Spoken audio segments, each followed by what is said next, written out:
దేవుని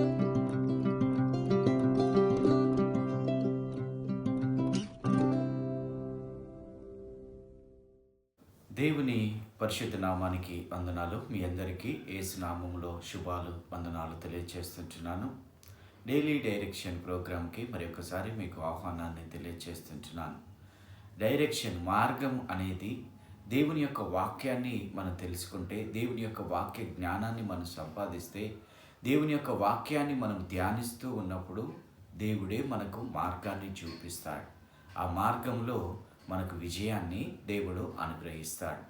సో ఈరోజు దేవుడు మనతో మాట్లాడే అంశం ఏంటంటే, మనము ఎలా చూస్తున్నామో, మన జీవితంలో, మన కుటుంబంలో మనం అనుభవిస్తుంటున్న మరణకరమైన పరిస్థితులను మనం ఎలా చూస్తుంటున్నాం, మన కుటుంబంలో ఉన్న శోధనలను మనం ఎలా చూస్తుంటున్నాం, మన శరీరంలో మనం అనుభవిస్తుంటున్న బలహీనతలని మనము ఎలా చూస్తుంటున్నాం, మనము ఎదుర్కొనలేని సమస్యలను మనం ఎదుర్కొంటున్నప్పుడు వాటిని మనము ఎలా చూస్తున్నాము అని ఈరోజు దేవుడు మనతో మాట్లాడనంటున్నాడు.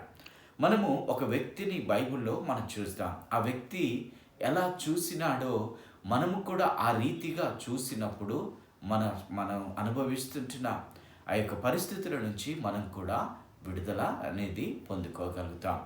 ఆదికాండము 22వ అధ్యాయము 5వ వచనాన్ని 6వ వచనాన్ని మనం గమనించినట్లయితే, ఆ 22వ అధ్యాయంలో మొదటి వచనం నుంచి 14 వచనాల వరకు మనం గమనిస్తే, అబ్రహాము తన కుమారుడిని ఎలా దహన బలికి తీసుకొని వెళ్ళి అక్కడ అర్పించడానికి తీసుకొని వెళ్ళినాడో ఆ కథ అంతా కూడా మనకు కనిపిస్తుంటుంది. అందులో 2 వచనాలని మనం ఇప్పుడు చదువుకుందాం. 5వ వచనంలో, తన పనివారితో మీరు గాడిదతో ఇక్కడనే ఉండుడి, నేనును ఈ చిన్నవాడును అక్కడికి వెళ్ళి దేవునికి మొక్కి మరలా మీ యొద్దకు వచ్చేదమని చెప్పి దహన బలికి కట్టెలు తీసుకొని తన కుమారుడగు ఇసాకు మీద పెట్టి తన చేతితో నిప్పును కత్తిని పట్టుకొని పోయెను. వారిద్దరు కూడా పైకి వెళ్ళినట్లుగా మనం చూస్తుంటున్నాం.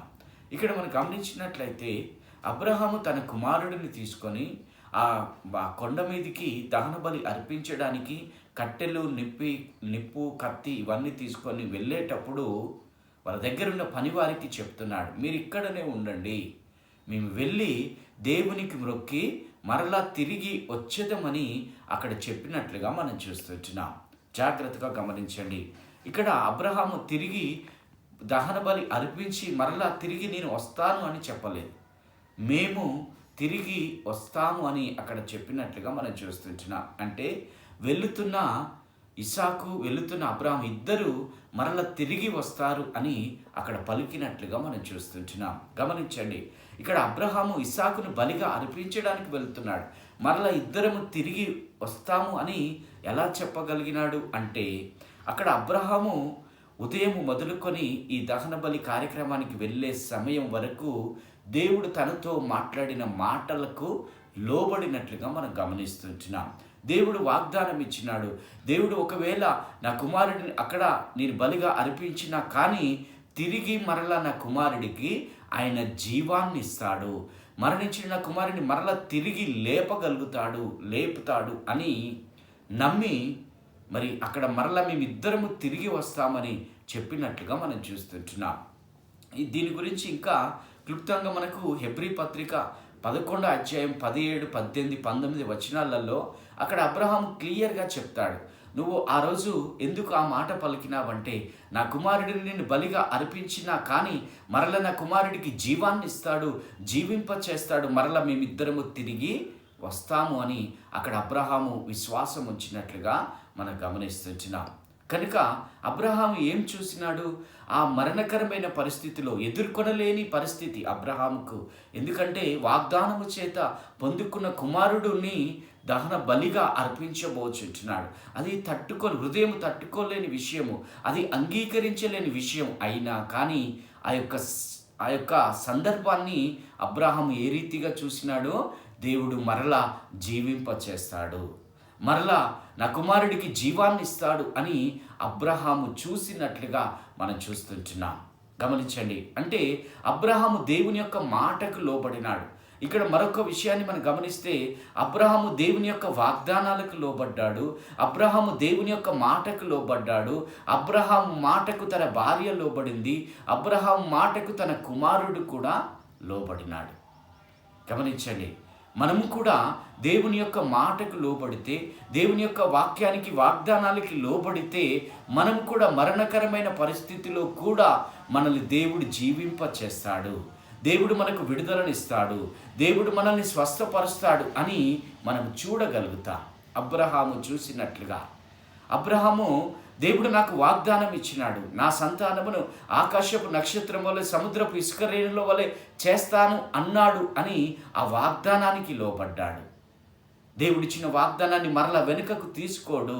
దేవుని యొక్క వాగ్దానానికి లోబడి పూర్తిగా అక్కడ విశ్వాసం ఉంచి మరలా నా కుమారుడికి జీవాన్నిచ్చి నా సంతానమును ఆకాశ నక్షత్రంలో వల్ల చేస్తాడు, సముద్రపు ఇసుక రేణులో వల్ల చేస్తాడు అని ఆ యొక్క దృశ్యాన్ని మాత్రమే అక్కడ అబ్రహాము చూసినట్లుగా మనం గమనిస్తుంటున్నాం.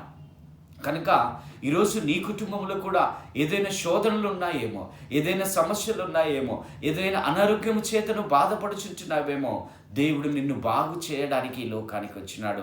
దేవుడు నీకు శాంతి సమాధానం ఇవ్వడానికి ఈ లోకానికి వచ్చినాడు.